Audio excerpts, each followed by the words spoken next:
Uh, all right, good evening, everyone, and welcome to episode 44 of Just Another G.I. Joe show. And as you can see, the band is back together. Fred has finally made his way home.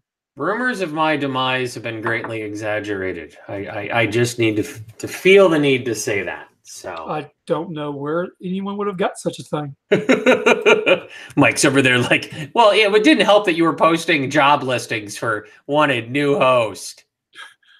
Now, see, I didn't say all that. Fred is irreplaceable. The show would not run without Fred. See, I owe him a dollar. I have to kiss his ass a little bit to keep him around for a little bit longer. All right, everybody. We're going to be talking about Retro Toy Convention with Brian Clausen. Is that how you spell your last name? Clausen? Yep, perfect. Okay, great. Pretty much what we'll do is, Brian, you're going to give us the kit and caboodle. And, tell us about your show, when the dates are, as far as your social media, stuff of that nature. And while you're doing that, me and Fred will think of some good questions to come up with and hit you hard with. Okay, perfect. Cool. Well, thanks for having me on, guys. We'll try to do something like that. Yeah. So we're exactly 2 weeks away. So Retro Toy Con is in Greenville, South Carolina on November 17th and 18th. The show's a little over a year in the making. Really, the idea came about right after last year's Joe Fest in Augusta, Georgia. So Ed Schumacher, who puts on that show, good friends with him. And, I came up to him one day and I just said, hey, what if we did a Joe Fest up in Greenville? There's really no shows in this area. You got to either travel to Atlanta or Charlotte. And he was definitely on board. And we were going to do a, one-day show similar to how Joe Fest was set up. There's a ton of G.I. Joe collectors down in this neck of the woods. And shortly after we're about ready to release a date, the con date, another one of my buddies here locally that owns a toy store here called the Toy Federation, he was going to do a con too. So we basically talked it out and we're like, hey, let's just be partners on this thing. Let's go big. We went from doing a one-day show to a two-day show. Got tons of special celebrity guests coming. Really with a G.I. Joe focus, but also, to make it more universal, retro toys, things from the 70s, 80s, 90s. Kind of funny to consider 90s being retro, but we're all getting old. But so we've got, we feel like we've got a really good lineup of guests. Our headliner is Alan Oppenheimer, who is the voice of Skeletor. He's, from what I understand, he's a great guest to have. He's very personable, great with the fans, and just has that very distinctive voice. And so obviously for the Joe guys, we went pretty big, we feel, and we got Michael Bell, the voice of Duke, was our first reveal on the Joe side. And then shortly after that, we announced Neil Ross as the voice of Shipwreck. And what's really cool, I don't know if you had a chance to see any of it, but Neil Ross has been doing a bunch of promo spots talking about the show. And one of the things that he's doing is this will be the first convention that he's going to attend where he's actually going to be dressed up as Shipwreck in full Shipwreck uniform. So it's going to be cool photo opportunities with him. He also recently launched a book back in June. So he's going to be doing book signings and posing for selfies, and, it should be a really good time with those guys.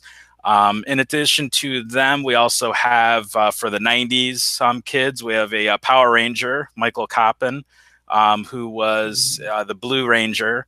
Time Force. Yes, in Time Force. We also have Samantha Newark, the voice of Jem. So she's... really has a big following. I didn't even know what Jem was, because obviously being a male, but all the females, they go crazy. Well, he says he didn't know what it was, but he knows she's truly outrageous. She actually was also a voice actress in Transformers. Yes. The flashback episode when they found out the origins of Optimus Prime as Orion Pax. Man, what was her...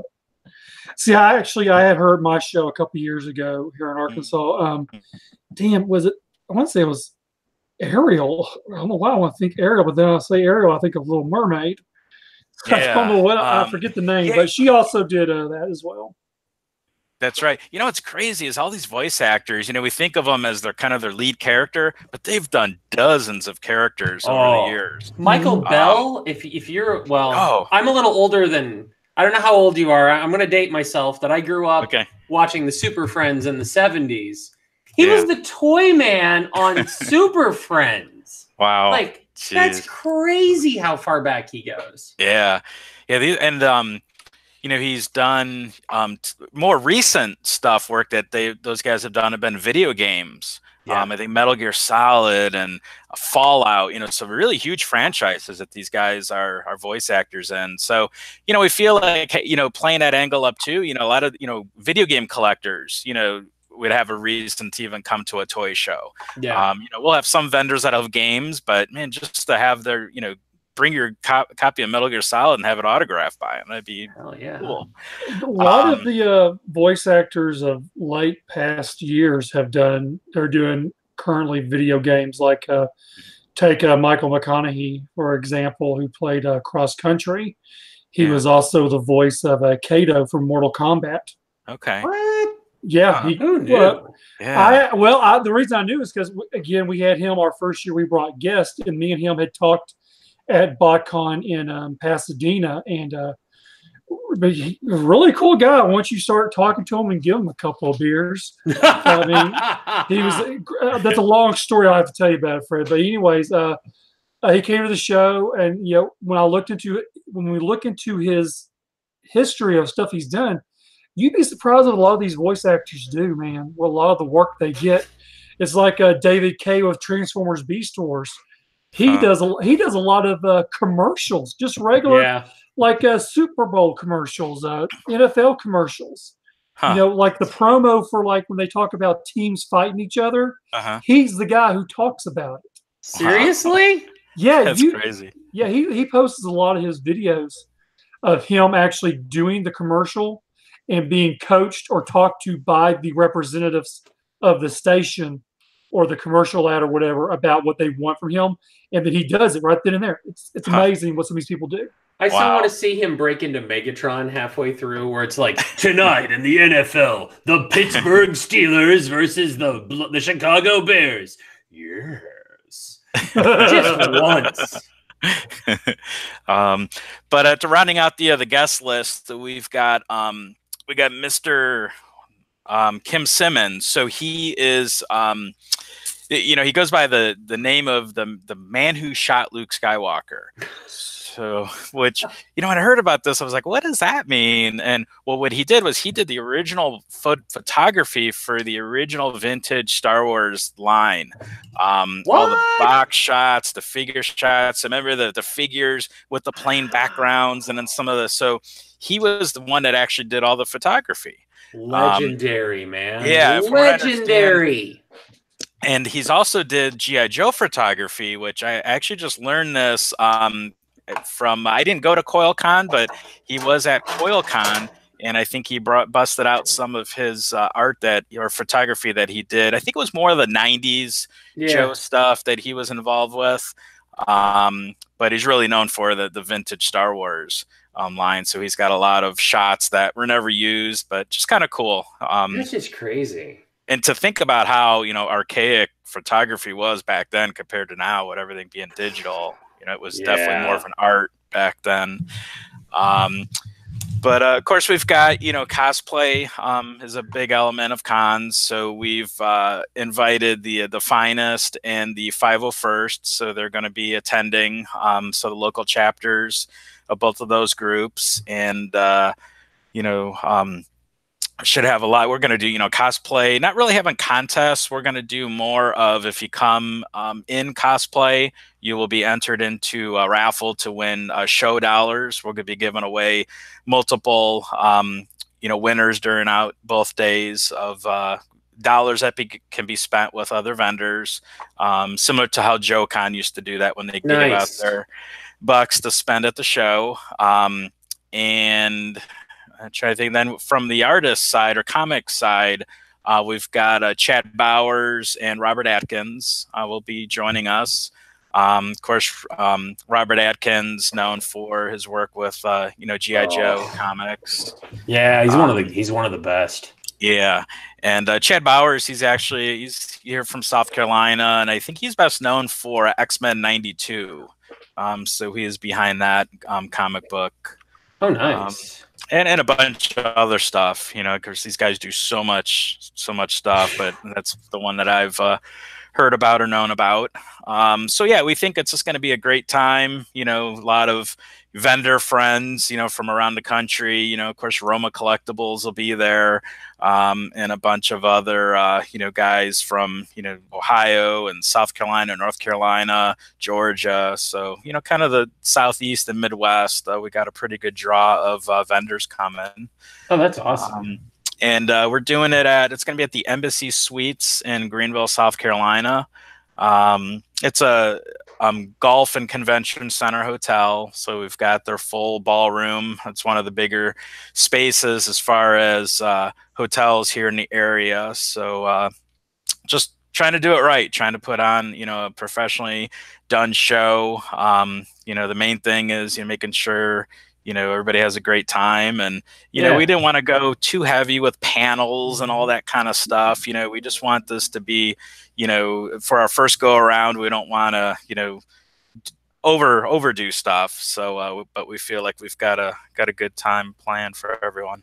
So I have to ask, the dreaded word that everyone thinks of when it comes to conventions, the E word. Are there any exclusives for the convention, or are you letting the focus go more to the dealer's room? There'll be a little bit of exclusive. So because of it being, the Joe Fest element, and I've actually, if you look behind my shoulder here, there's a few exclusives that we'll be unveiling at the show. So we've got the Sergeant Slaughter, and this character is going to be based off of Shattered Worlds. So there'll be artwork done by Kraken Cards. He's going to be doing file cards and, the artwork, all original by him. And each figure will come with an autographed piece of art with the Slaughter. So he'll be available. And then we're also doing a 3-pack. We're calling them the Recruits. So these are all, I have 3 of them. So they're brand new head sculpts done by Scorched Earth Creations, all hand painted heads. So it's a 3-pack that'll be available. Nice. Similar art will be done by Kraken, and each art card will be autographed. But those are the main exclusives that we'll be doing at the show. There'll be a total of 50 each available. Okay. And then as far as other exclusives, it'll just be more, your general con merch, T-shirts, nice. Some, decal stickers. We're actually doing some limited art done. There's a Neil Ross print being done by a local artist, as well as a Skeletor. Now, more for, have those guys sign them. Sure. Was really the intent to have something kind of cool related to the show. For those guys to autograph, and then there'll be a, I think kind of like a retro trading card set with some, retro toy images on it. If you remember the old like Star Wars trading cards from the 70s, and the unique blue borders that they had on the cards, and just something cool like that with that retro flavor.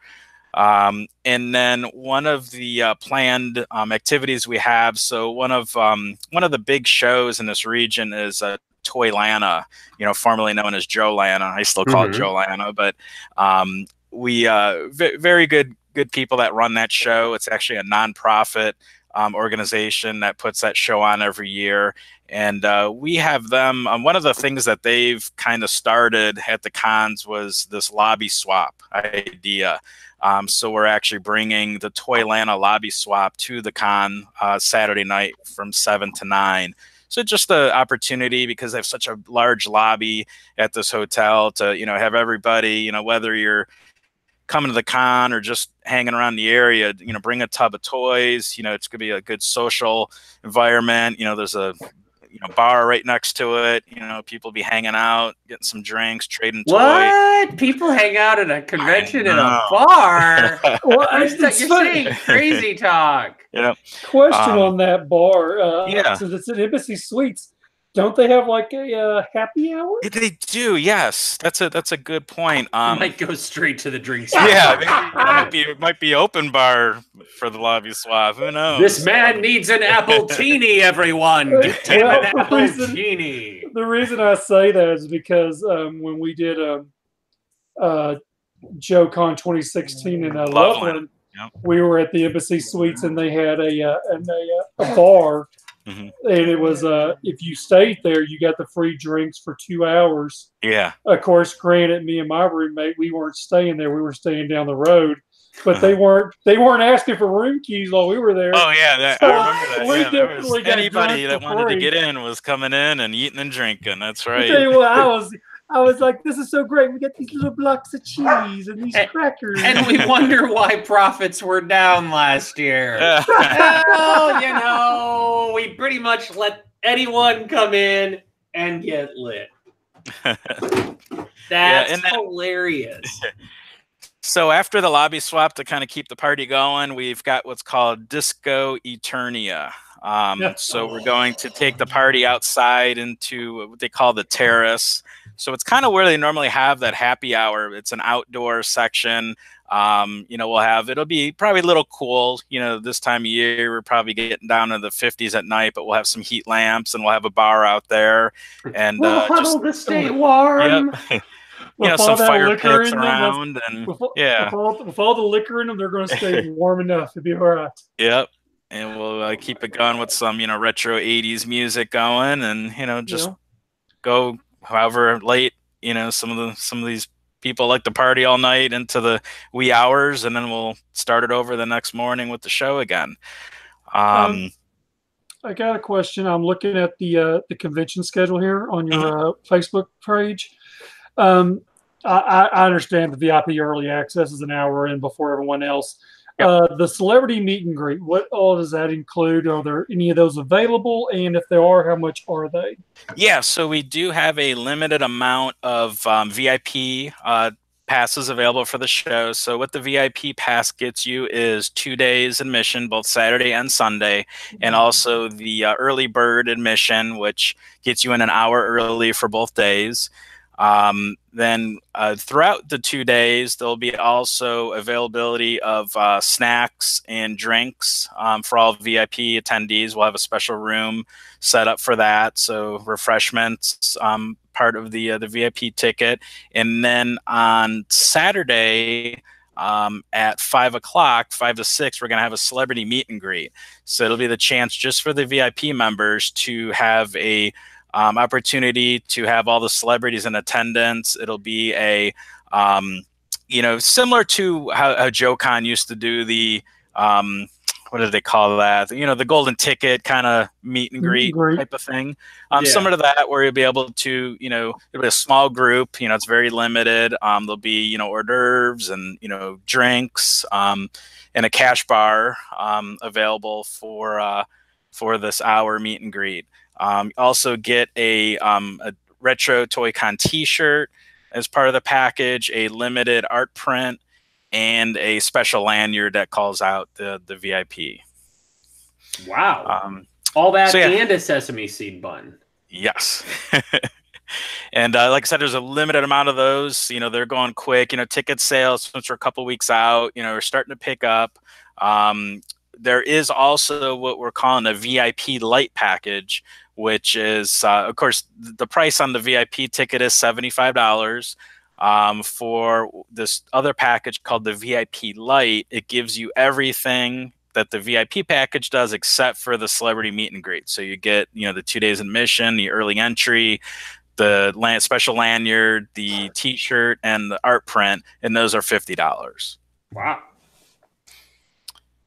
And we're recommending, if anyone plans on going, please get buy your tickets in advance. That way you're not going to be standing on a line come Saturday morning. because we expect a pretty big turnout and crowd that morning. So you can buy your tickets in advance and actually pick them up the week of the show at Toy Federation in Greer, South Carolina. See, that's what I was just fixing to ask you. Where is the planned attendance? Because this is the first year, right? Yeah, it's first year. Okay. Yeah. You know, we really don't know.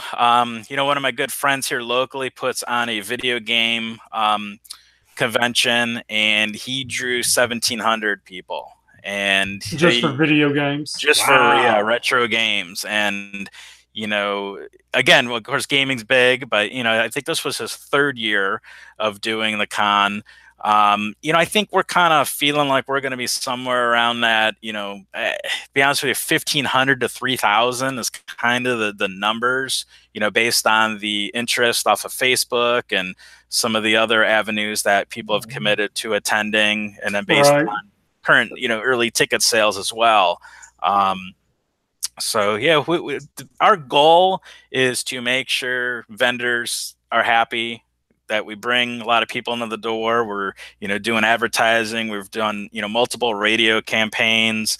Actually, Ryan is at the same time on here. He's actually getting interviewed by one of the local radio stations. You know, the main thing is we want to do this again next year. We want to build and, you know, keep expanding and bringing in more celebrities, and, you know, just kind of keep these regional cons going and growing. Like I said, I'm going through your Facebook page. I want to point this out, just a little jab in Fred, was that I like the retro rewind pops is going to be there. What do you think of that, Fred? There's going to be a big pop collector.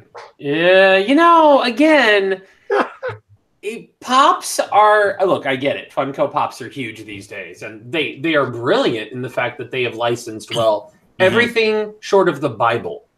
And I've heard there's some. No, I did see a Jesus Pop the other day. And I've heard there's some licensing issues. There's trouble with likeness approval on that. But you know, my God, they're everywhere. It's such a rabbit hole. And so, and, you know, we understand that, and that's one of the things that we wanted to make sure that, you know, we don't want to be another Comic-Con.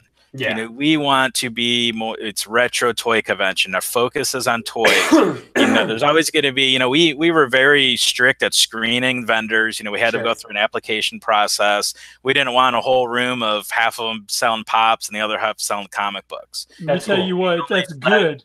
That's good, because I went to Dallas Fan Expo 2 years ago, and I swear to God, he strike me dead if I'm lying, is that there must at least have been at least 500,000 pops in that building. Wow. And I'm not lying, because Dallas Fan Expo is a massive, huge show. Yeah. And it's like every other dealer or right around the corner, there was another pop dealer. Who wants your pops? Who wants some pops? And it's like, once you got down there and around the corner, you're like, well, who had this, and did they have this, and how much was it?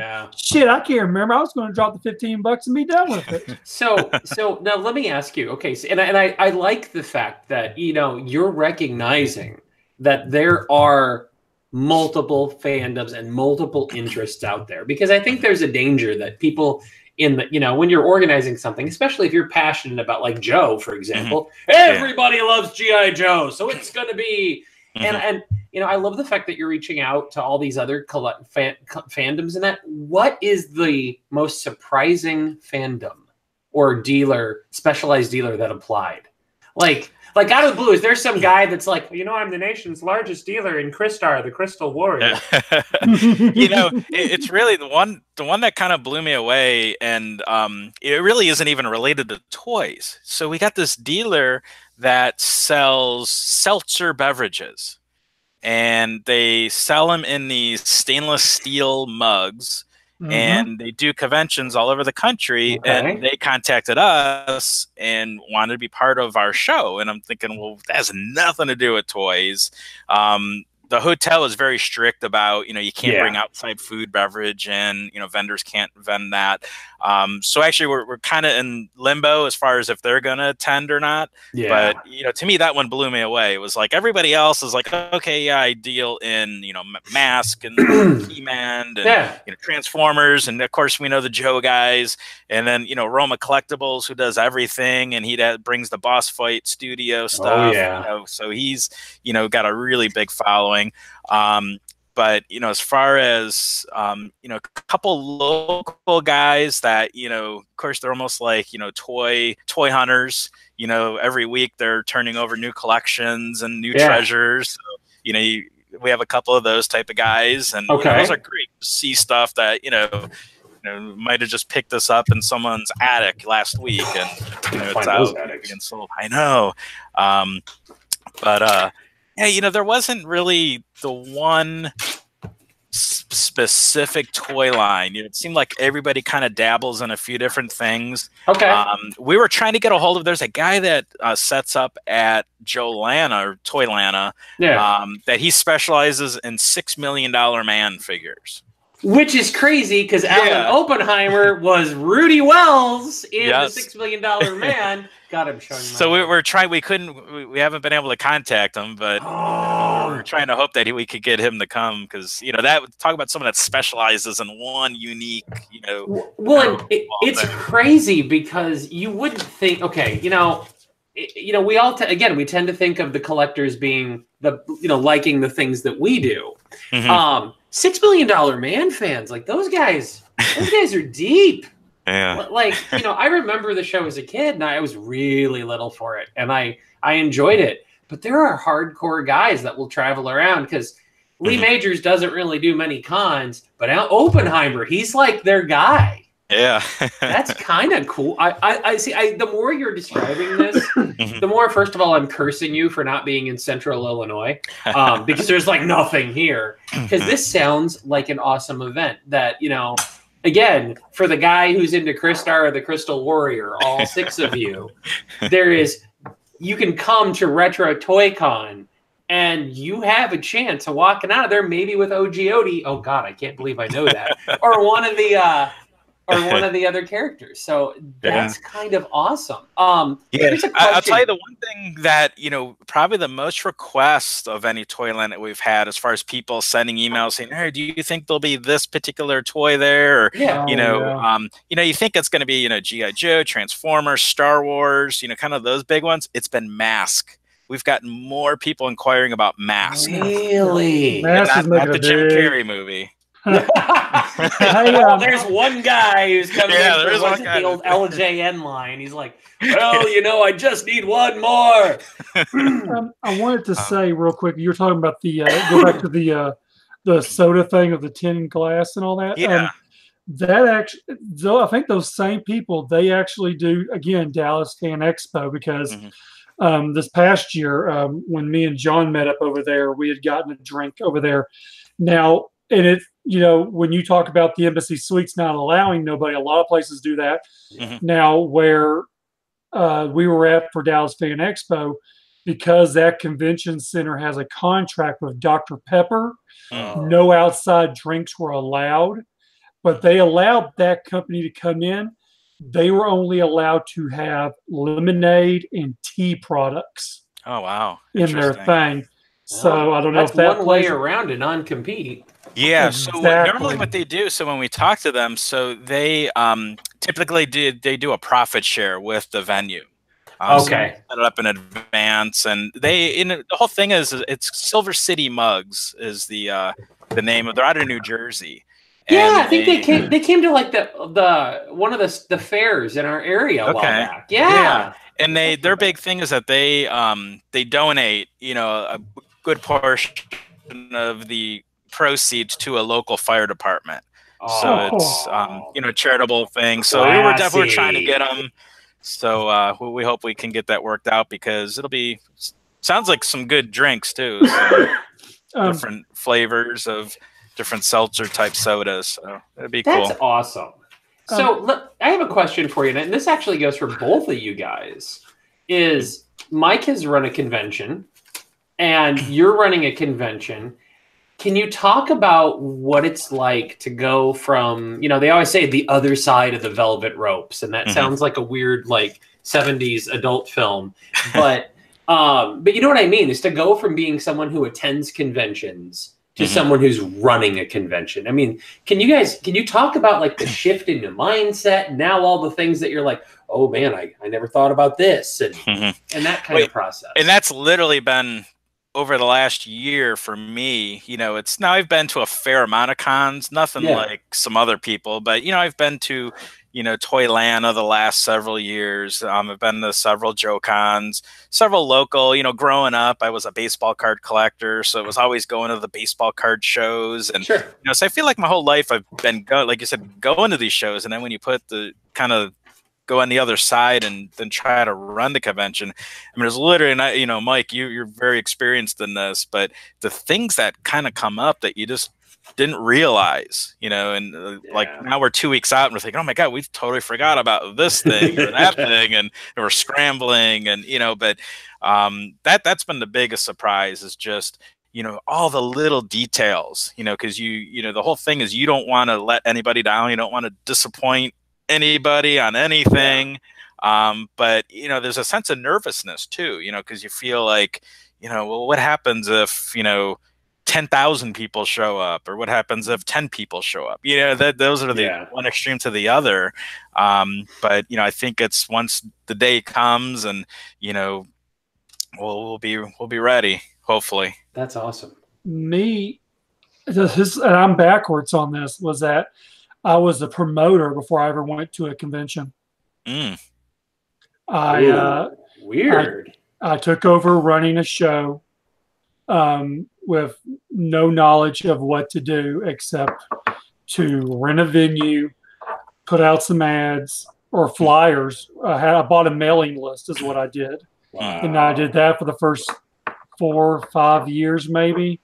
And now I don't even do the mail out list because the name got so far out there of people showing up that I didn't feel like that the 300 to 400 people mail out list was worth me messing around with anymore. Yeah. In my opinion. That's tricky because, again, you know, I work in marketing, and the whole concept of, you know, what media is best for your audience, and that there's a real challenge to that. So can you talk a little bit about, like, okay, so as you've been promoting the show and you're doing, you know, I've seen the teaser bits online.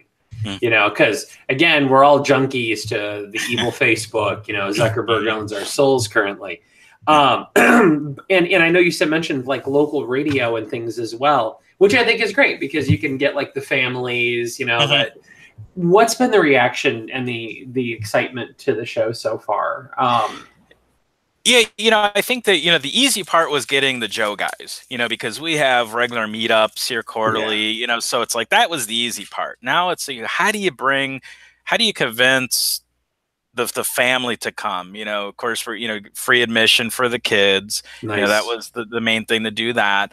But, you know, just talking to people at work, you know, it's like when they hear about this, they're like, oh, wow, that's so cool. And these are people that, you know, they don't even know really much of what, you know, the whole, like, we take it for granted how much knowledge we have, all these toys, we live it and breathe that every day. But when you talk about the people that, you know, they're just like, oh yeah, I remember Star Wars, you know, 30 years ago, or they might have had a figure growing up as a kid, you know, those are the ones that seem to be getting excited and are like, oh wow. And then when they see the promotion that we've done and the different flyers we've put out and the different, you know, all the different aspects of, you know, between, you know, things that they grew up on in the 70s, things they remember in the 80s, you know, they get some excited and they're saying, oh yeah, we definitely were going to go. We want to go. So, you know, we'll see, you know, that's, we just, inked the deal where we're having a couple of the icon cars, you know, come out. So like the Ghostbusters car and the Jurassic Park Jeep, you know, this little things like that. You know, we think like, okay, those are cool, but you know what? Who's really gonna think it's cool are the kids. You know, when they see that, they're like, wow, those are cool. Oh yeah, the ability to run up and get a picture taken with the Jurassic Park Jeep, or you know. I remember the first time I went to a convention. This is back in the 90s, and it was British science fiction. So, you know, don't judge. It was before Doctor Who was cool. And there was a group there that had a full-size TARDIS. And it was, I walked in and we were going to check into the hotel and it was just like right there. And it was, you know, even in high school, because I was in high school at the time, and I'm like, oh my God. Like it was, so I love the fact that like, and again, like you said, you know, so often as collectors and as fans, you know, the more active fans, we tend to stay in our fan circles. And so when you said like, oh, the people that like, I remember this growing up and they're getting excited. That's awesome that you're making the effort to reach out and grow that, because, you know, we live in an era where geek culture is cool. Like, it's cool. It's not like, oh, you're one of those, you know, nerds. And it's almost to the point now where it's like you're looked at negatively if you come to the con and not dress up. Yeah. You know, it's like, if you're like the normal people are the ones that are dressing up. If you're there in like, you know, a flannel shirt and not wearing a Deadpool t-shirt, you're like, oh, who's the freak? Yeah. No one of ours must be with the media.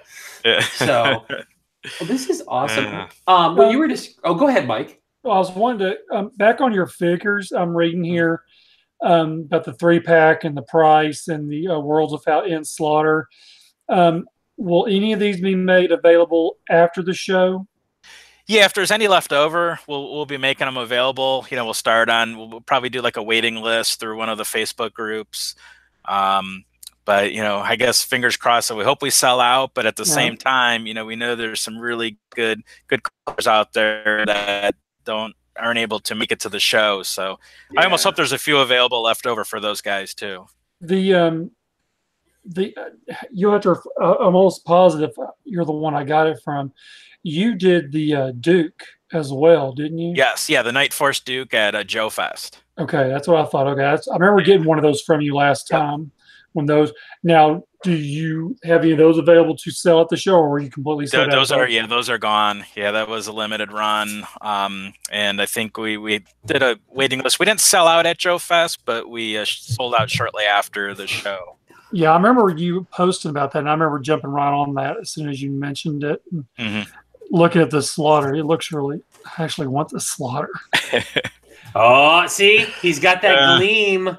He's does. Got that gleam. It ain't the shine in my head. Then I was going to start hearing "my precious," and then it's all downhill from there.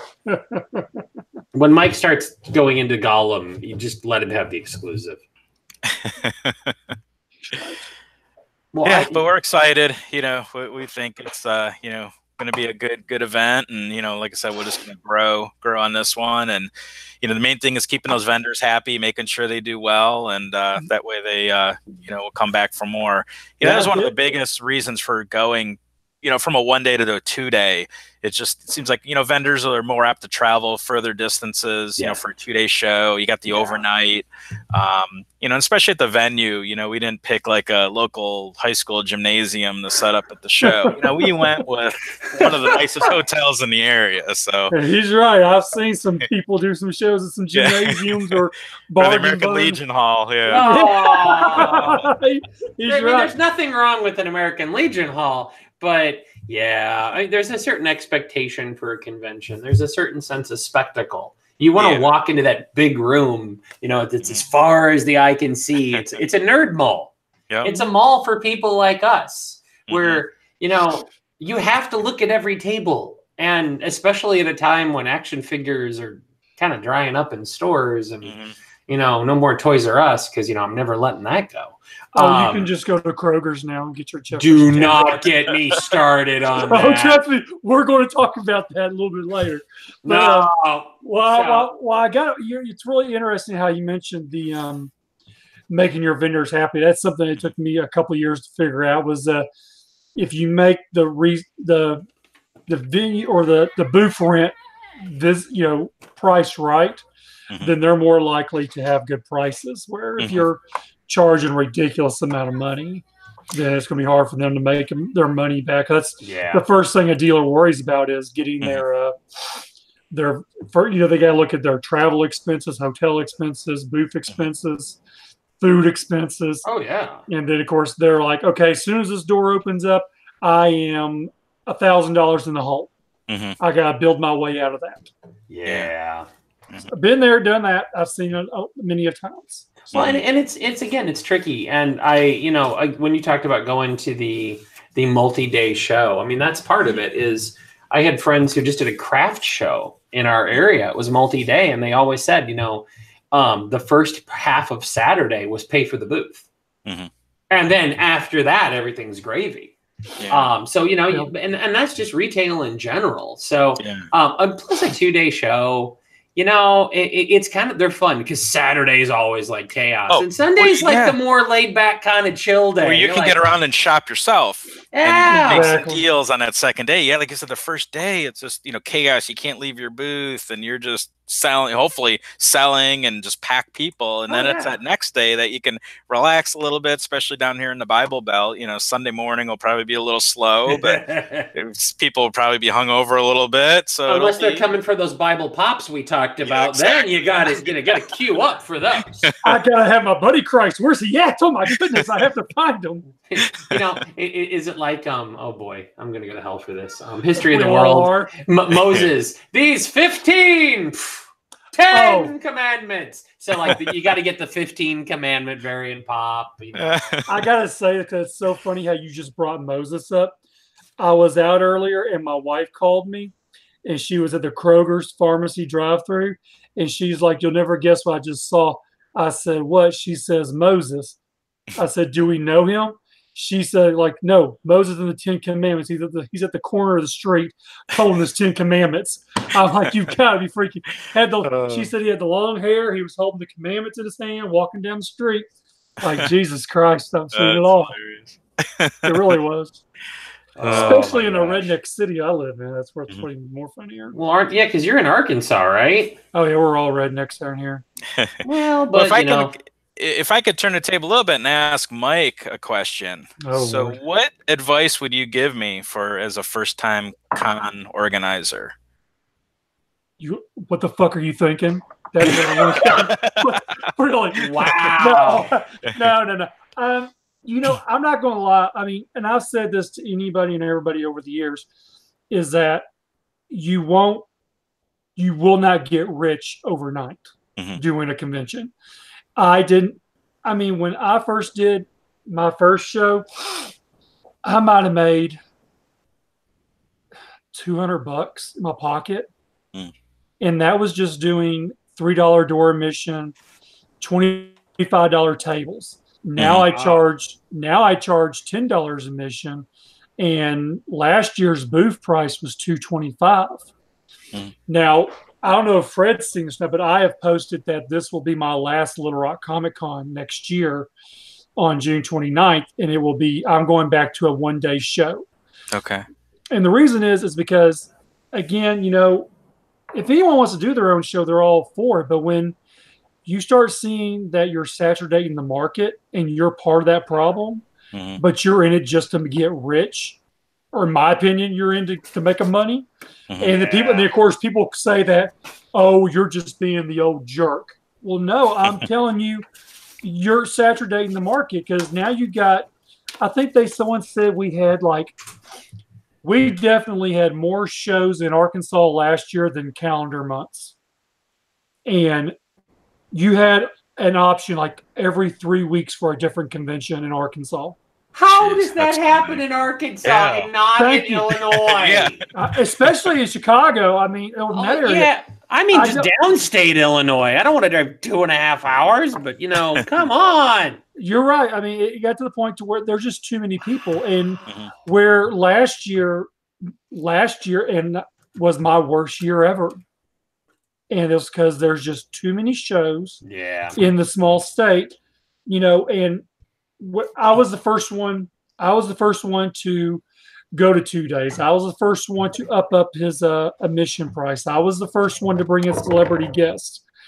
And one guy told me, he says, "Dude, you're just the guinea pig. You're the one willing to do it where no one else is." Yeah. Now, granted, some people have followed in queue what I've done, but they've kind of like one convention that was actually this weekend last year had a lot of voice actors last year. And I think they lost their ass because they didn't bring no guests this year. Well, and that's a balancing act, you would think, because when you do something, you're setting a precedent, and then therefore there's an audience expectation.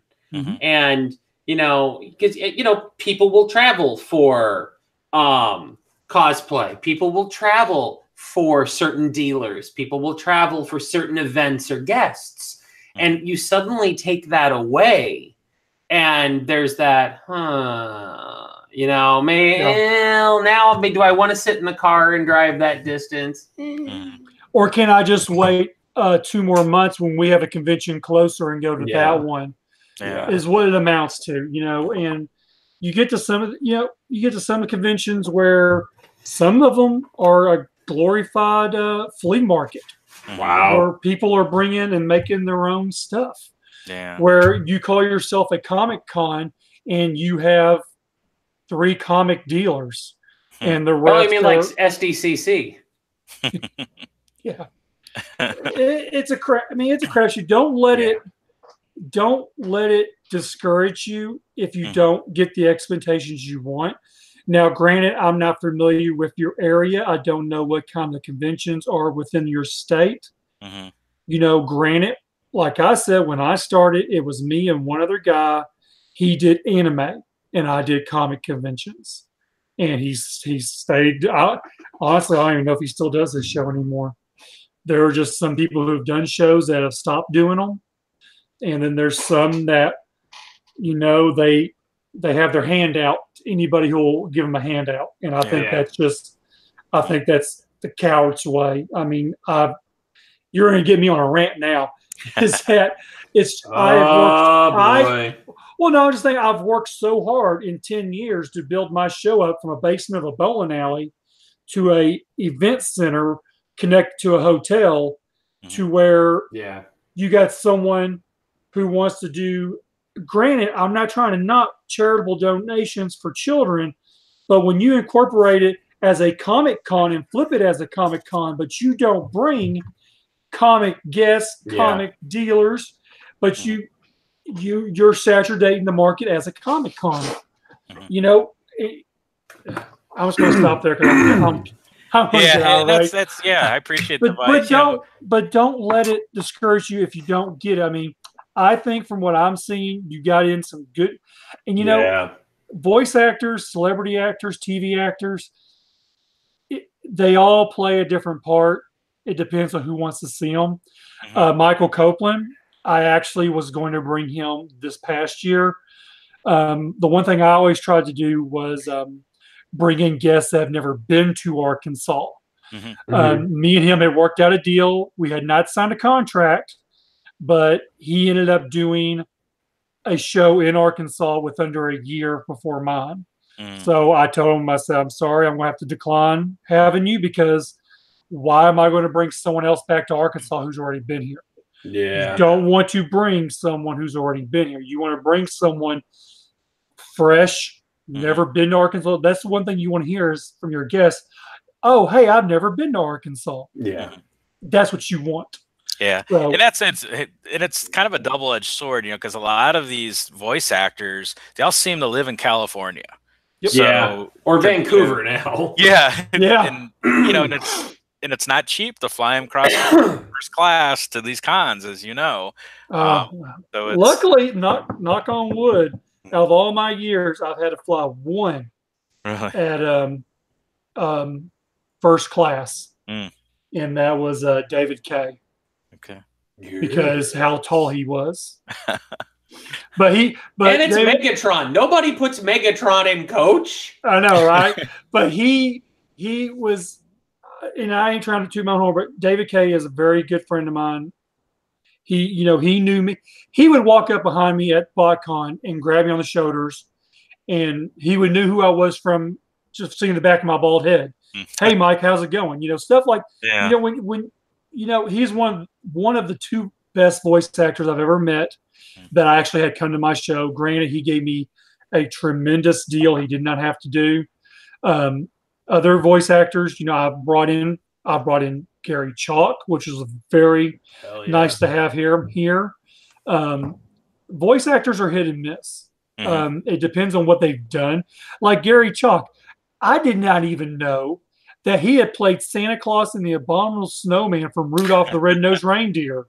Wait, what? You're just, that's crazy talk. Well, here's a crazy one. So, you know, Alan Oppenheimer, I did not realize that he was an actual actor in the original Westworld movie.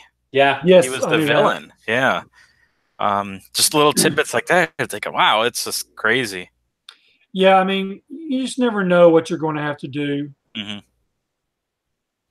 Oh, I'm sorry. I'm sorry. I'm reading the comments in the chat right now. So I mean, I hope that advice, like I said, I hope it doesn't sour your taste. I know it wasn't that long ago. I think it was about a year ago. You actually reached out to me and we talked in the past about conventions, and you were asking me questions about promotions and stuff. But I truly do hope it works out for you guys out there, and that that's awesome. It becomes a appreciate a thing, you know, a lifelong. Or at least a good 10 years. Get a good 10 years out of it. Hell yeah. Our expectations, we're not looking to make, our expectation is, boy, it'd be great if we break even. That's the expectation. Here's the one thing you always keep in your head when you do a venue is that you always make sure that your dealers pay for your room. If you can open up the door with zero balance, that's when you've done a good show. You just make sure your dealers pay for your room. Never get hung. Sit on that and make them pay in advance. Don't do the handshake deal. That bit me in the ass one too many times. So, and that's why I got to think, after for the first year is successful, vendors make money, they have a good time, and want to do it again. Then all of a sudden it makes it easier because, as a first year, we got some vendors, we didn't sell out the first day, so we didn't have anything to go off of. But I think, once you have that successful show behind you, all of a sudden, and the leverage that we as the promoters can have with the venues, that's the other big thing too, because the venue we're working with, they have no idea. They've never hosted anything remotely like this. They're used to doing wedding receptions and business outings and golf tournaments. They've never hosted a toy con. They have no idea what they're in for. They're booking a lot of rooms, and that happy hour at the bar is screwed. If they bring in a lot of money for rooms, of course, I'm sure they charge a parking, maybe. No parking, no free parking. Okay, so you got to bank on the bar and bank on the room. And if they're making money and they try to come back the next year and they try to jack it up on you, then you're like, well, hey, show me what you made off of our guys, and let's talk about who needs to jack who up. Because if you're like, hey, either you leave me at the same rate, maybe a little bit of discount, maybe throwing a couple of rooms our way, you can get, and then reach out to your next year.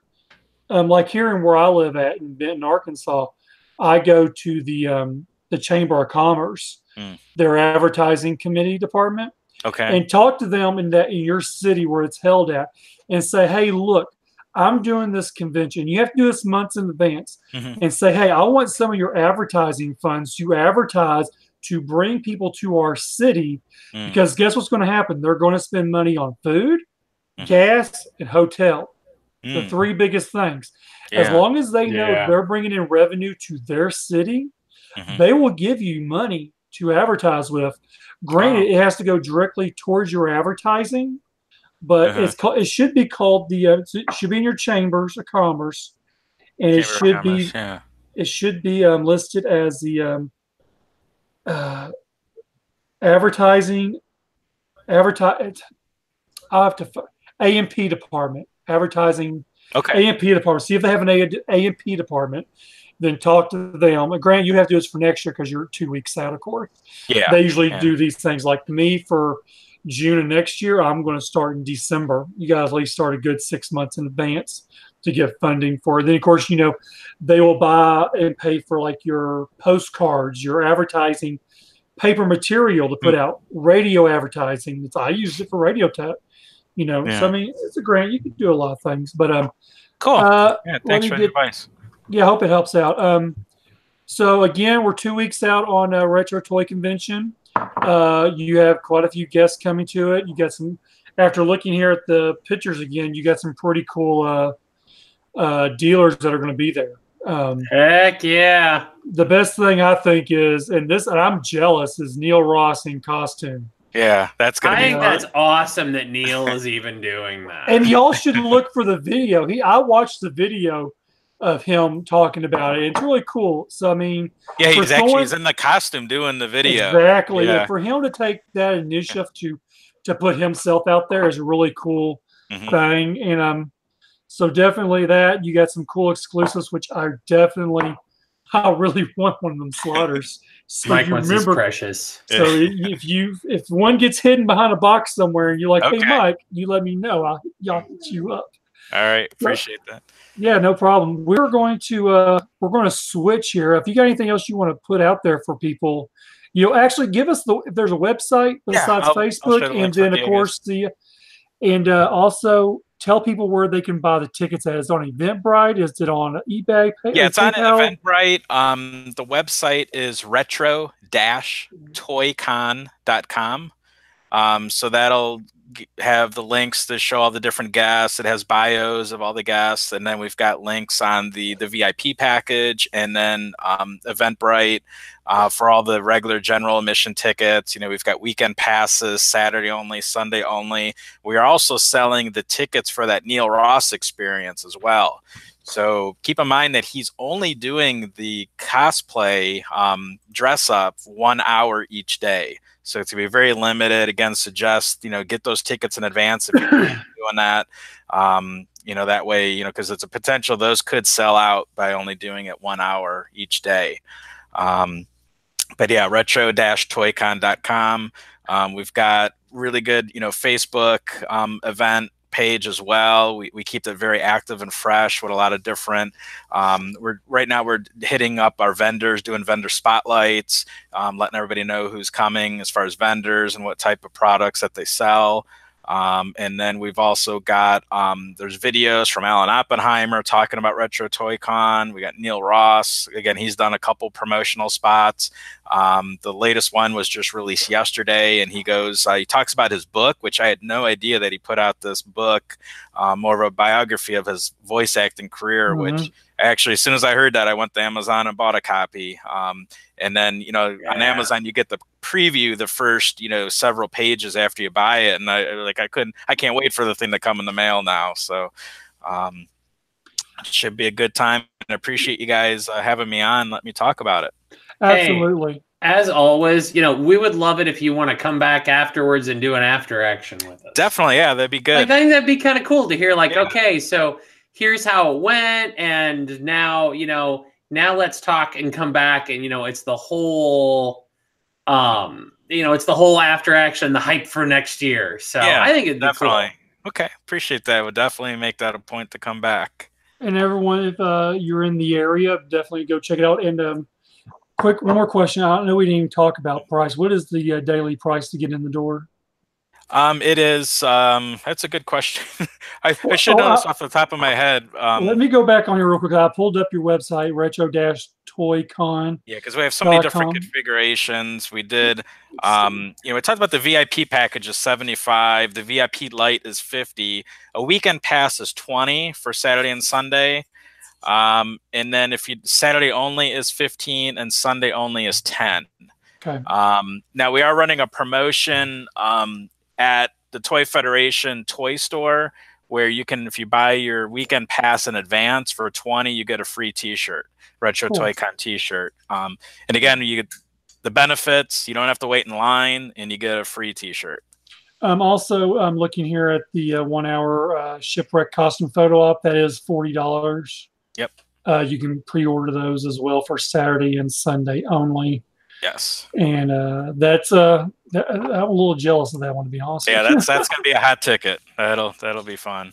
So definitely check those out there. Thank you for coming on. We really appreciate it. Dude, seriously, best of luck to the show. I'm mad that I'm not living anywhere near it, because everything you've said has made it sound like it is going to be like a thing where, even if you're considering going for just like a day, you're going to hang around the second day because it just sounds like it's too much fun. I think the hanging out in the lobby, drinking and swapping toys is going to be the best part. That's usually the best part of the cons, Drinking and plastic crack, baby. Yeah. So hopefully come, Retro Toy Con 2019, we'll have a spot for a couple of podcasters as well. Really? You're going to let Chris come out there? That's awesome. Chris and Kate are going to be out there. Fred, you hear that? Oh, killing me, Smalls. Killing me. I know. Cool. Thanks for joining us, man. We got a few other things we're going to chat about and get on to that. Thanks again, Brian. Thanks a lot. Thanks. Bye. Mm-hmm. Nice. All right, hold on a second. You hush, doggy. You done been outside. Fred, we have had a request in the chat. Oh, it's fine. They want us to talk about Tiger Force, which we won't talk about that. We've talked enough. We talked about my Tiger Force underwear on Facebook earlier today, so we're going to talk about that. I'm just going to keep making that sound for like an hour. Oh, no, is this specifically the final 12 Tiger Force? That's all Tiger Force, but Mechanic, woohoo, looking forward to some Righteous Club bashing. Oh, see? Yeah. As much as, I hate to say it, and God, I'm not like a club, never been a club cheerleader. Hey, Joe Fan 82's watching us. Oh, my goodness. I love that guy. Because they keep doing, dude, he's awesome. Because they keep doing stupid things. Like every time, like they win a little goodwill, and then they crush it. When they're doing a little wheel, they're grabbing by the balls and yanking them out of you. But okay, well, I'm gonna let Mike lead the discussion because if we do when we do the club thing, like that's a while. Like that's not gonna be small. So if you want to talk about Toys R Us first, maybe we do that. Well, let's do that real quick. Toys R Us, they pulled a shenanigans. Oh no, we're not gonna do bankruptcy no more. We're gonna call it Jeffrey's Toy Box. We're gonna shove all this shit in the Kroger's of all places. They're not. Here's all the pictures I'm seeing, and I actually looked at one today. If people aren't familiar, there are Kroger's, and then there are Kroger marketplaces. Yeah, which are stores that have. They're like a Meijer store if you have those around. Yeah, they have like a Super Target. Pretty much, they have clothing. They have toy aisles already. Man. They have the one I went to today had a jewelry store in it. And you know what's funny? Did you look at the name of who does their jewelry? Broswell's. Oh, well, okay then. Because do you know who Kroger? You know what company is part of Kroger? Which one is it? Fred Meyer. Oh shit! I'm not making that up.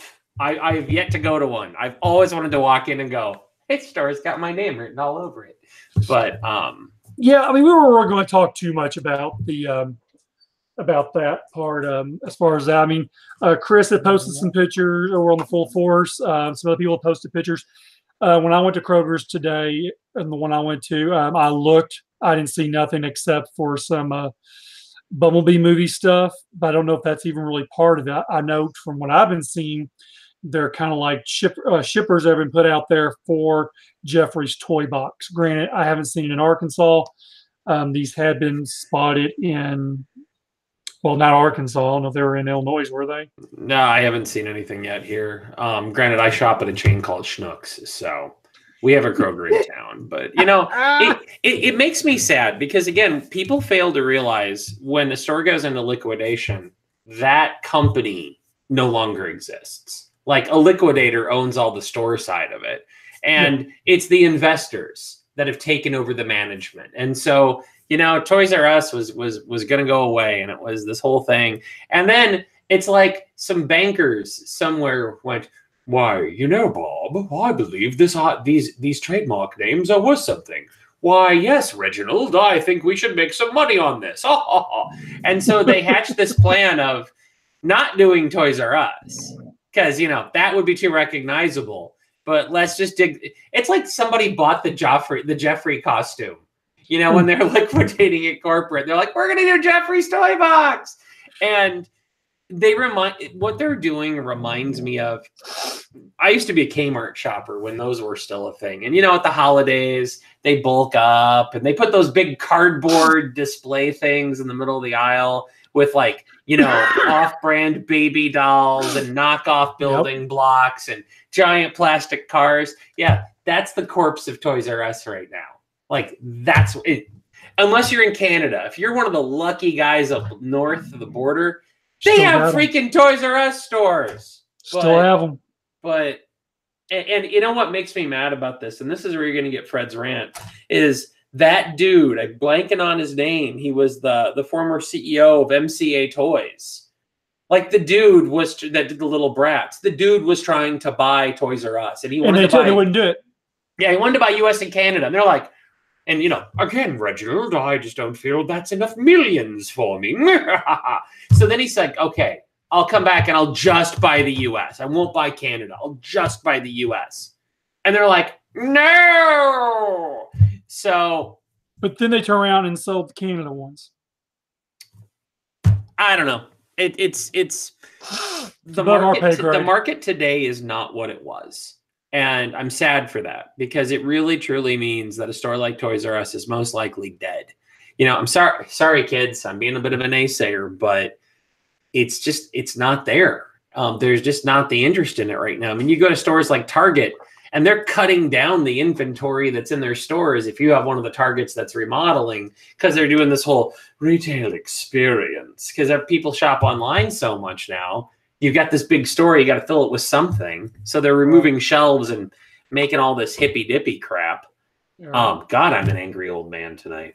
But I figured we those cardboard things, it's like, I'm happy for the people that still want to, for parents that still want an option of a place to buy a toy for a kid, you know, but I'm sad for the kids that don't have the option of going to a store that's just for them anymore. Right. I'm not even worried about us because you know what? I know everybody's like, oh, the collectors. God, I'm doing voices like crazy. You are, dude. We've been talking about voice actors. You're just killing it tonight. But again, collectors are a small part of the market. If you don't get kids to appreciate a toy store now, there's not gonna be a toy store, you know, for long. Kids are the ones that drive the sales, and yeah, I don't know. I don't know what's happening. Are at the point to where they don't even know what toys are anymore. They're so mixed in with playing with iPhones and iPads, and we went to see Halloween last night. And yeah. I've never, okay, look, I'm a weird child of the 80s. I'm not a slasher guy. I'm a slasher film kind of guy. So I'd never seen the original, but I knew enough. Oh my goodness. So we went and saw Halloween. And in front of us is this group of teenage girls, like 3 of them. And then they got their you know, the guy they all want to get with next to them. And it's like, I'm watching a rom-com down here. As in the movie, they're all pulling out their phone, they're giggling, they're Snapchatting. In the theater during the movie, yeah, and look, I don't want to be that guy, so I finally lean down and I'm trying not to be the angry asshole, and I just lean down. I'm like, girls, can you just be quiet, please?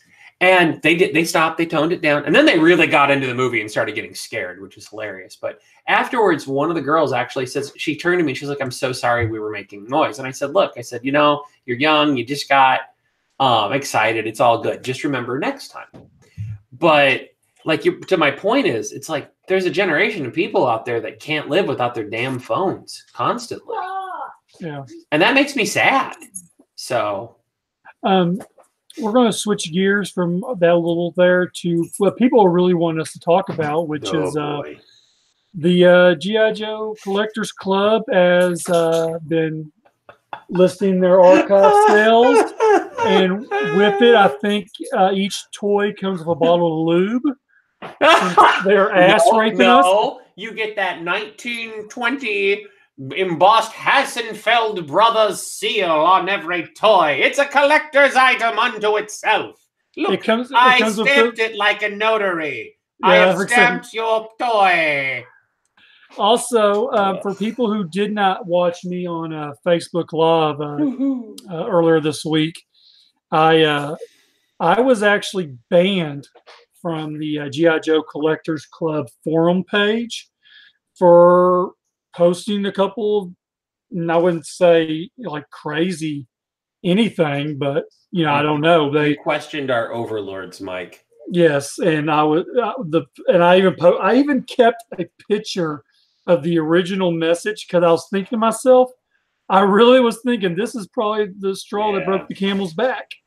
Well, let me see if I can find it real quick. They delete you for stupid crap. Like I said, when the whole General Hawk FSS figure happened and the color scheme was different, I just said, oh, it looks like somebody there prefers the fun school colors. Right. And they edited it for false accusations. And I'm like, did you not do fun school windmill?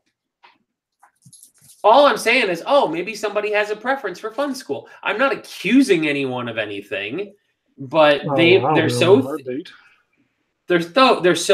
thin-skinned, and they have such a bad relationship with their fan base that they wonder why people like me are going to be like, you know what, I'm going to miss the conventions, but I'm not going to miss the club.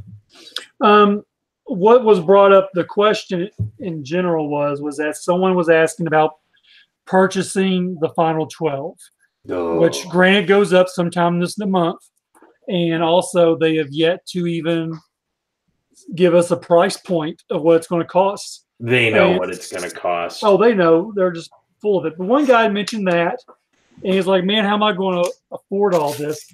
You're not. And I can't even say what I said because my kids are now. Well, that's part of the problem. But no, but honestly, you know, I can't imagine that it costs the club more than $10 a figure. I'm throwing this out there. I know they're limited, blah, blah, blah. I'm betting that they're still getting a $10 an item, and they're charging 30, $40. So good for them for a business model. You know, they're only appealing to people with deep pockets. You know, they're basically saying screw growing the fan base, and that's been a club concern forever. But for God's sakes, just drop the prices. I mean, what are you waiting for? Brian's variable mortgage rate to kick in so you know what his house payments are going to be next year? Like, just state the damn prices and be done with it. Yeah, they do a lot of this, we own the forums so we can pretty much judge. Which to their credit, they do. They have the right to do whatever they want to people on their forums. However, they also have a customer base. And do they want to piss off that customer base any further than they already have? Oh, they've done it pretty good. I'll grant you that. Another thing, besides, them, and they're at their last leg. And I think that they just don't really give a shit what we think anymore. No. They're like, we're going to put these out. You can either buy them or not buy them.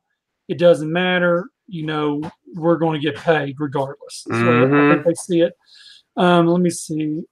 Well, and are you talking about like the vault items that they've put out? That too. I'm talking about the final 12 as well. Yeah. G.I. Joe Club exclusives. Because here's the thing. There's as much as we complain about the prices on the vault stuff, because all the stuff that was been sold out, gone. There's no more left. Suddenly it's like, hey, we moved Brian's couch. Look what I found. Yeah, and I'll be the first to admit this, is that. And I get they keep samples, but no, it's not samples. I want to tell you exactly what the man told me at JoeCon this year, because I had asked him about the Markov sales. His exact words was that I keep a case of everything. So when we were sold out of Crazy Legs, and you were pissing everybody off in line, you were sitting on a case somewhere. Now I get it if they're doing that. I will get here I go. I'm going to actually give them the benefit of the doubt for 5 minutes. If they're doing that for the purposes of quality control issues. But there's going to come a point where it's been like 2 years. Nobody's returning a Crazy Legs with 2 left hands anymore. Oh, no. If you don't do it at the con, then you lose out, basically, is what it amounts to. Yeah. That's what a lot of it is. I think my problem I don't have a problem with them selling this stuff, like cleaning up the warehouse. What I have a problem with is they're listing things at higher than eBay prices. Exactly. Like I'm looking at, which is one of I would say the biggest controversy item ever in JoeCon history, which is the 2014 Crazy Legs. I'd actually say if you want to go controversy, which they don't have to sell, obviously, because they never produced them. I'm going to do one further back for you, Mike.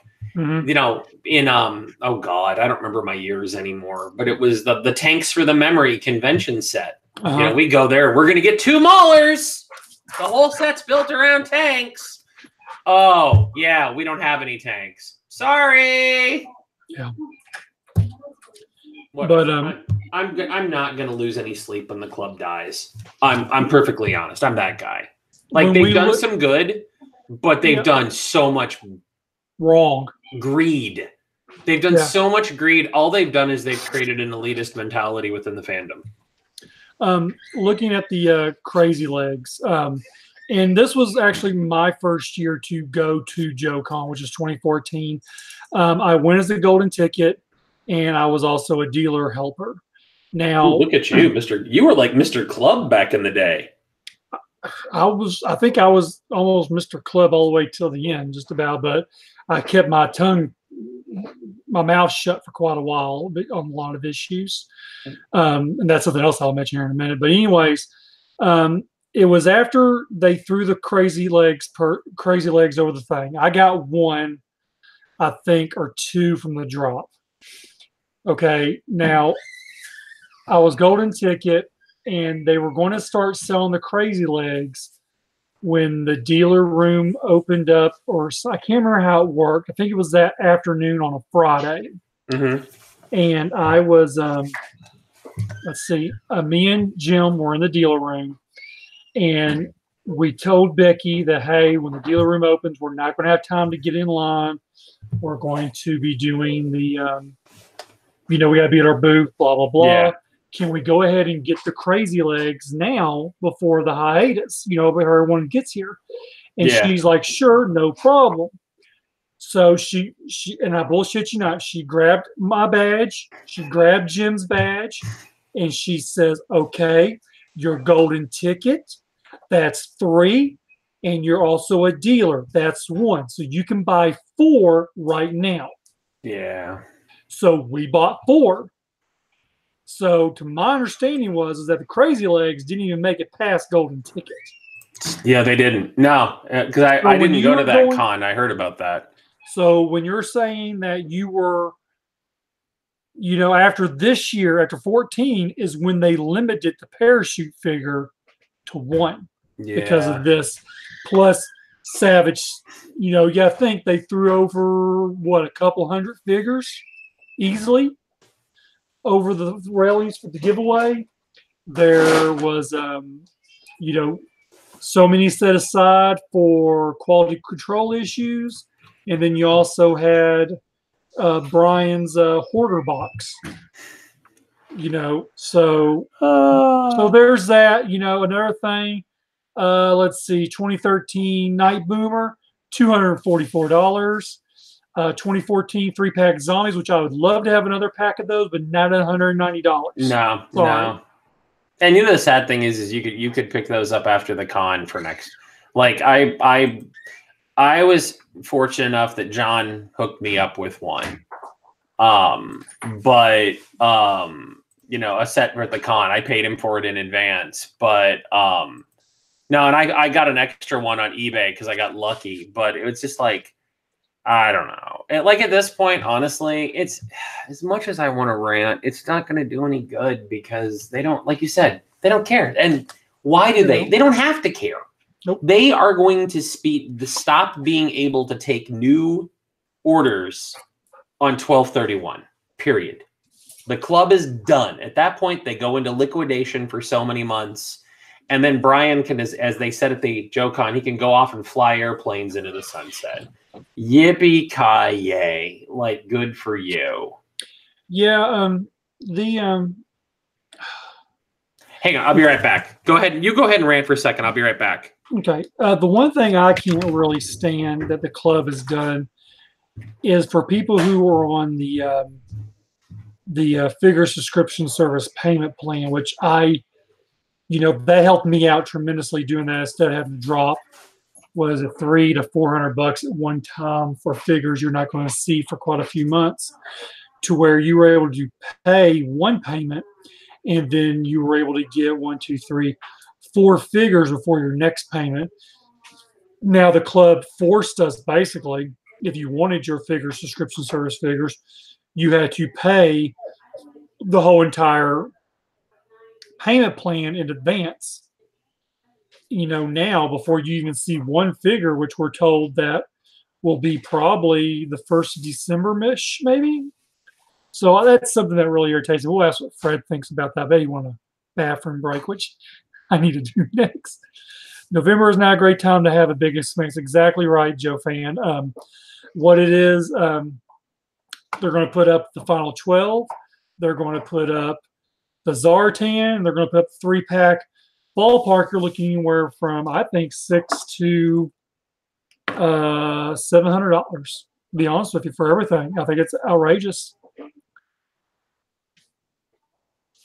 I think the club has had much motivation, as all the Toys R Us employees during the last few weeks of business. You've lost me on that. What you said there, Joe Fan.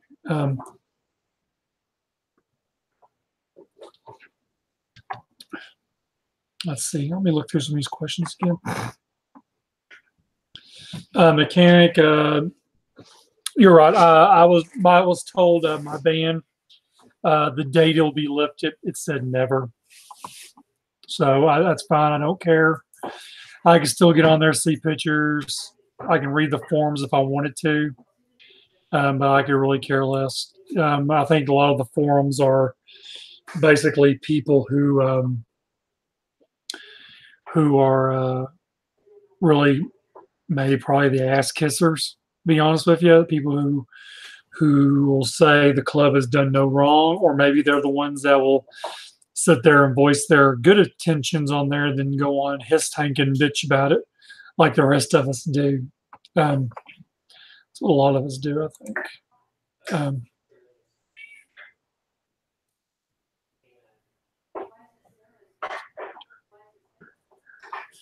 Let's see, funny how not a single one of those final 12 plus 3 plus 1 figures is an early real American hero figure that's undone in modern. Yeah, all right. You got to think the club went to do easy stuff, in my opinion. Now, granted, I'm happy about the Tiger Force stuff, the 4 figures on that. I mean, now the final 12, I only won 6, which is the 4 Tiger Force figures to complete my Tiger Force, and then the 2 Slaughter Marauders, which would complete my Slaughter Marauders, which would be good to do. The Zartan, I would like the Zartan alone. The bike I could care less about. The 3-pack Troopers, I'm kind of at the point where I don't think I care too much about even getting those now. I have the 3-pack Blues, which is perfectly fine. I don't know. It's something I haven't really decided on yet. It's something I would have to really consider afterwards. Don't know where Fred went.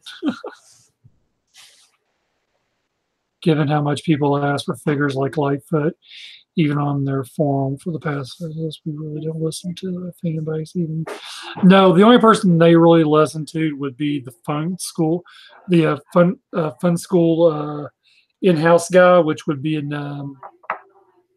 what's his name, Lang, Dave Lang.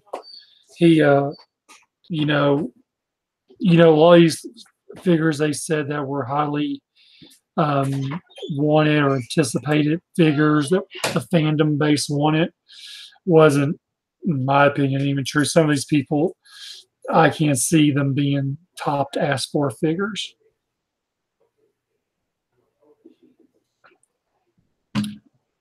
Oh, Fred, where have you gone? I feel like I heard someone talking there in the background. Let's see here. Yeah, Psycho does look really good. Total Rat's okay. It's a straight up repaint, of course, of the Sonic Sonic one we got from the con this past year.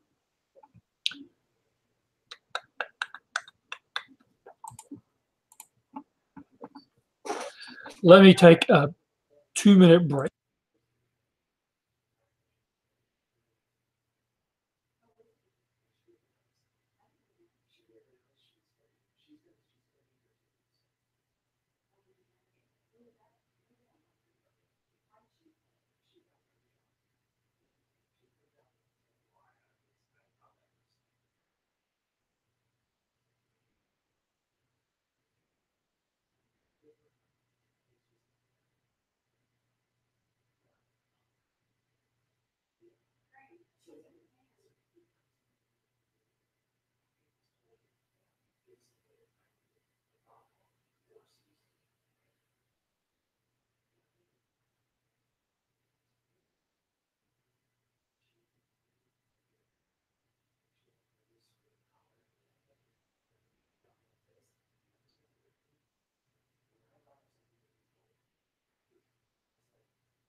So sorry, guys. I could not hold it much longer. I had to go pee so bad. I keep hearing something in the background on Fred's side. I don't know what it is.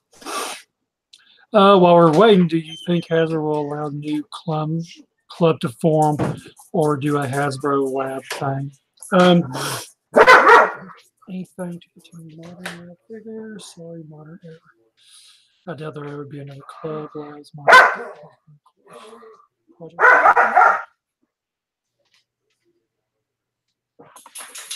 I'm killing drugs. Here's what I really think is going to happen with there won't be another G.I. Joe Collectors Club. There will never be another Transformer Collectors Club the way they were done before. I truly think that we won't see anything. I don't think we're ever going to see a HasLab. And here's the reason why. And I might be speaking out of turn on this, but for people who have not heard yet, we knew that Hasbro was doing some layoffs. I found out last week that Daryl Duprice was let go by Hasbro. And with that being said, I think he was the biggest driving force behind HasCon and HasLabs, or having a part of it. I think the new outlook on Hasbro is not going to be towards collectors by any means of the stretch of imagination.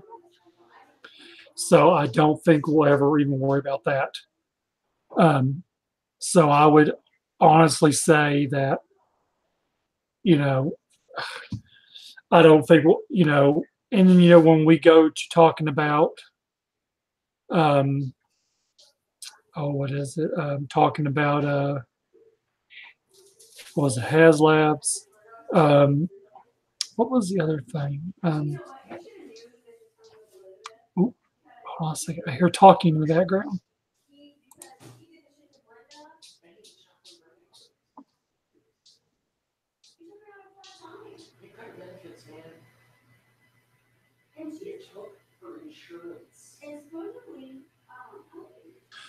I think we're hearing all the gossip of Fred's work. Oh, the G.I. Joe movie. I think that there alone, as we know, is going to be called Snake Eyes. Something I have no intentions whatsoever even seeing. I don't feel like it's a good idea, in my opinion. So.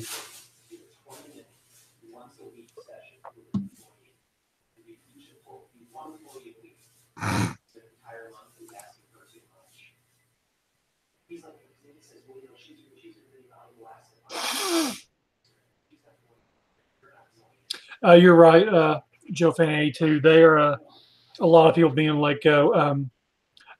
I've known of some names that were let go. That's the only one I'm going to mention as the biggest name in my opinion that was let go. So with that, it is sad that was done. So hopefully, I think with his what he does for himself, I feel like he will find or he'll land on his feet really good for himself later on. Can y'all hear what he's saying? I can hear him talking in the background.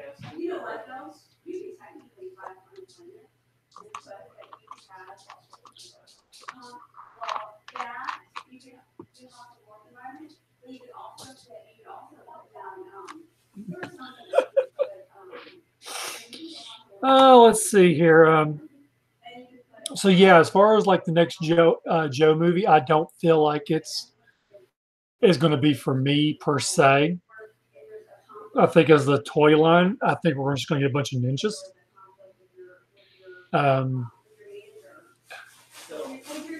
No, Fred's not getting laid off as far as I know. He hasn't said anything to me. He's just talking to somebody and they're about something, apparently.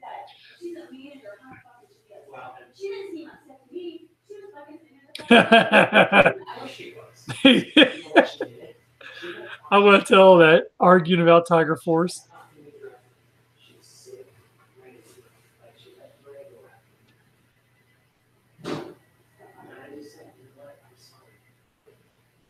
Yeah, mechanic. I think you're right on that. As far as politically correct, you can't do certain things without pissing off somebody somewhere about something.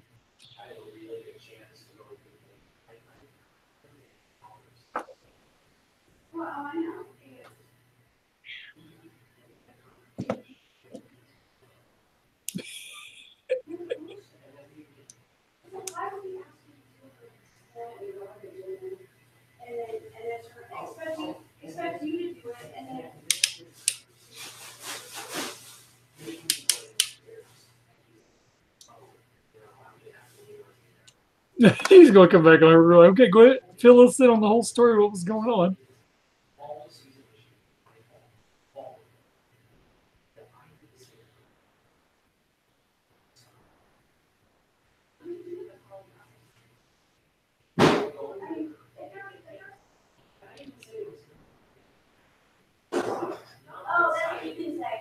Yeah, I can see where their Real American Hero won't be Main Street again because not too much money. It's just, they'll just be like, you can't call them Real American Heroes no more. That's just not right. It's not political. That's just not the way we do things anymore.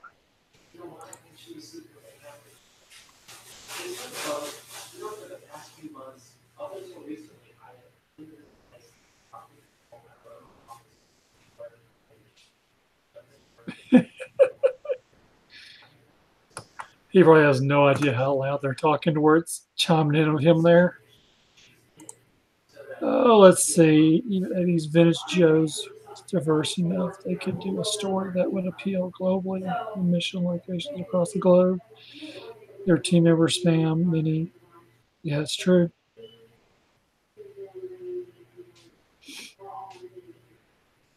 There was even a kid that asked Daryl DePriest on the Live Joe show we did if it was going to be a Real American Hero or not for the next movie, and Daryl wouldn't touch that with a 10-foot pole. He wouldn't touch a lot of the kids' questions because the kid was asking legitimate, good questions, and they just, wasn't getting the answers he wanted, of course, but that's just how it was.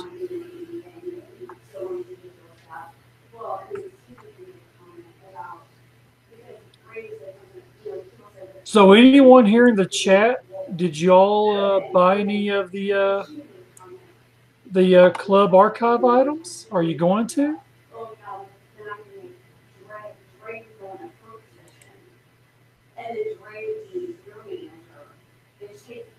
God, I could so hear her so loudly.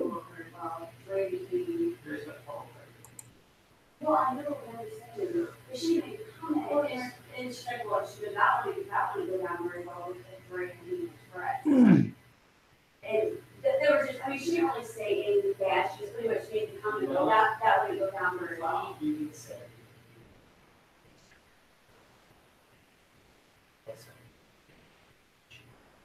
Oh. Yeah, most of the for people who don't know, if you weren't part of the Transformers Collectors Club, when they did the archive sales, they raised up a lot of the prices, but then they gave like a % off each week up until they ran out of the items, which they got up to about 80% off on a lot of cool stuff. And then I can mute that, I think. Right. But no, she didn't care. But the fact that whatever, I'm just like I sat there and really. Okay. Sorry, I had to mute Fred. I hate to do that. When he comes on, I'll unmute him. But yeah, I think they'll run 10% off all their items, stuff of that nature, up until they run out of stuff. People will eventually will be like, hey, 30% is the, but when you look at these prices, even at 20% off, you're still paying cheaper on eBay before you'll pay the prices that the club's asking for. It's outrageous what the club is asking for. Yeah, if you're going to invest some money, guys, invest it on that Kickstarter called Flashback. Do that for Skinny, man. I know he's probably still Skinny. How much longer you got left on that one, buddy?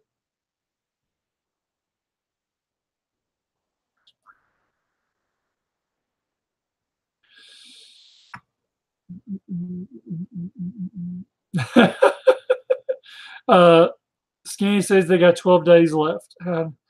So y'all head over to the Kickstarter program for that Flashpoint, or I'm sorry, Flashpoint, Flashback, and get jumped on that. I come back on.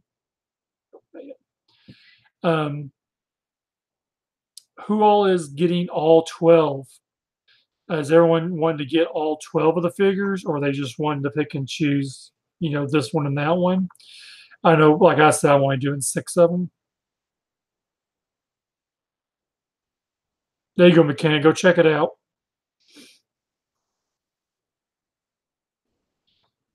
And I'm waiting on Fred to come back. I wonder if he's able to unmute it when he comes on his own.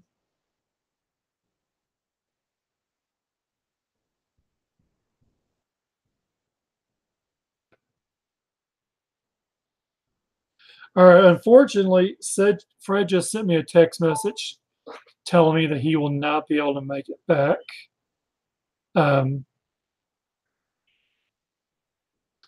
Able to.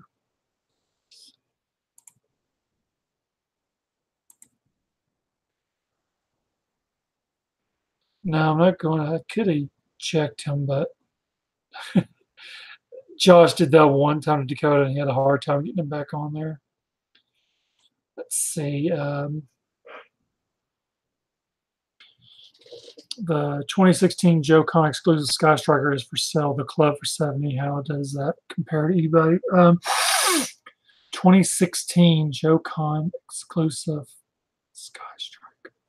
Oh, well, no. Now, the Sky Striker, I would say that's actually a pretty decent price, in my opinion.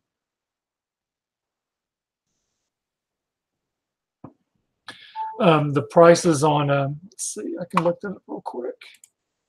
The only 2 clearance items they have, which is what they had at Joe-Con this year, the Sky Striker for $70, which is a hell of a deal. It's like 60% off.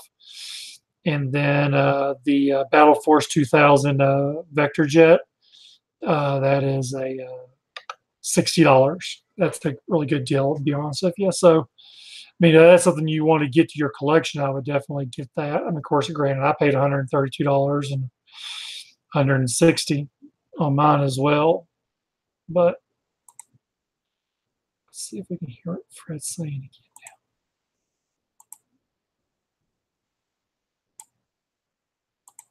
now. Oh, I guess I can't unmute him.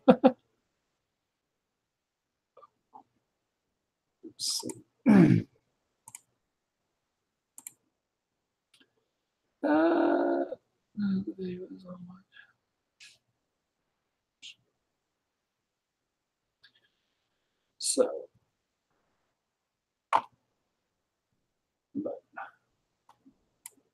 Well,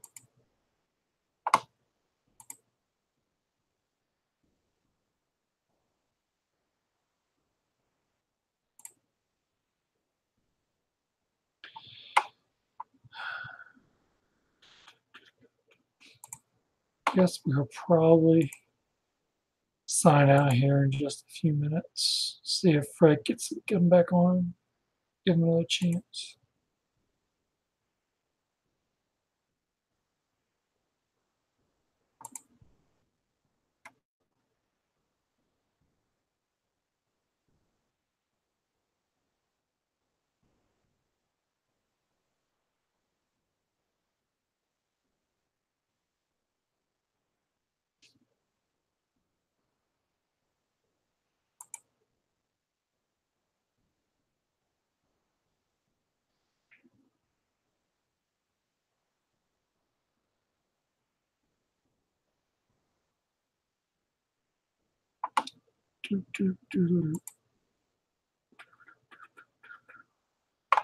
All right.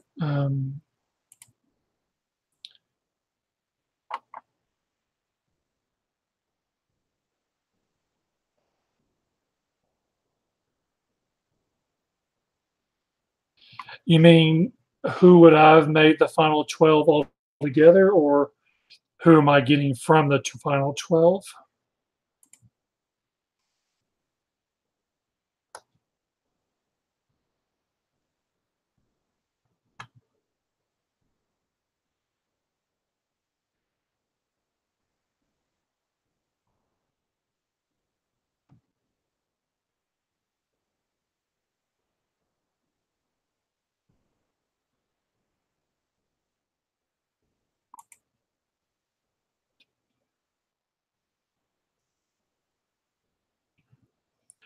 I would have wanted nothing but 12 Tiger Force. That's it. Just nothing but Tiger Force. People we never got, people we should have. I don't care. Nothing but Tiger Force. Ooh, a Slaughter Tiger Force. Sergeant Slaughter Tiger Force. That would have been awesome. So if there's someone out there who wants to give me a modern era Tiger Force of Sergeant Slaughter, I'm your guy. I want one. That's right. Sergeant Slaughter. Tiger Force Sergeant Slaughter. That's what I want. Let's see. Lady Jade Tiger Force, which I did have a custom one of those at one time. Let's see. Let's see. Who else would there be?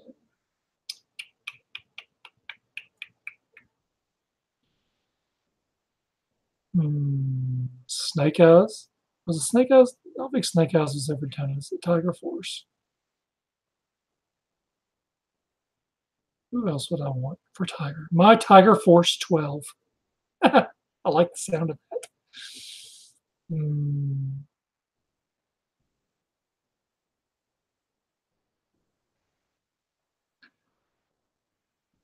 No quick kick.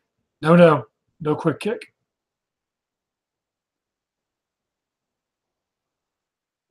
Is Jinx the only official female Tiger Force figure? I don't know. Ooh, Tiger Force Billy. Yeah, I could go for a Tiger Force Billy. That'd be awesome.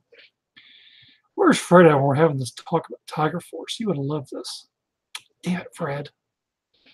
Let's see. Who else would I want Tiger Force?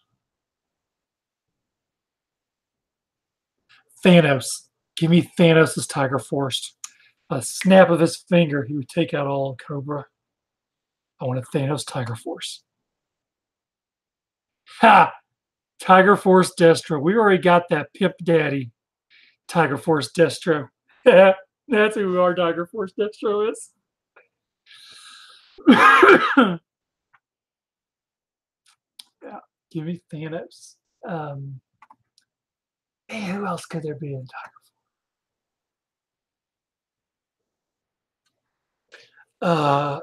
Oh, we could have oh damn it. Keel Hall. Tiger Force Keel Hall. And then he comes with the Tiger Force Tiger Force flag. Tiger Force Hector Ramirez. Yes. Fred's missing out on a good conversation. That's good. I love that. We can make that one happen, I think. Who else?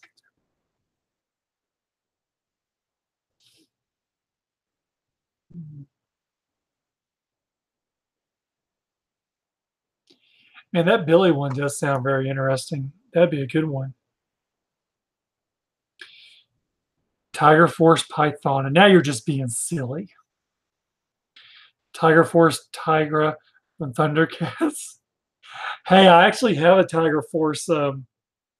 It's the Animal Warriors, Kingdom of the Animal Warriors. That Tiger one. I actually have them with my Tiger Force guys.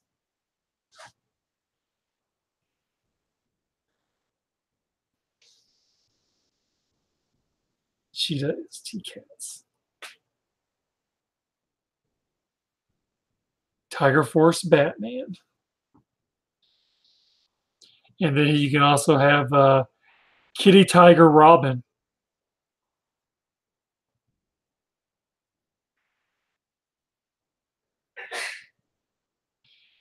No, can't say Tiger Force Fred. Fred don't like Tiger Force. That's why we did him in Battle Force 2000.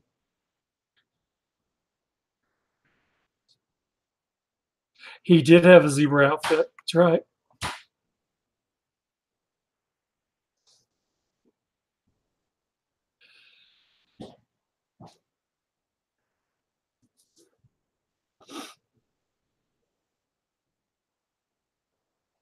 We can have a Tiger Force Mindbender. Tiger Force Optimus Prime. Harambe Optimus Prime.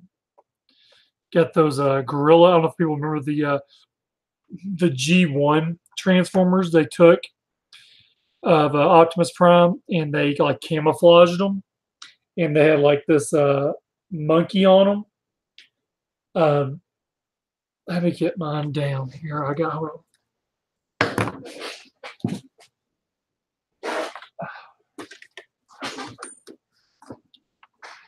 All right, this here is a. Turn that video on. I can see. This one here.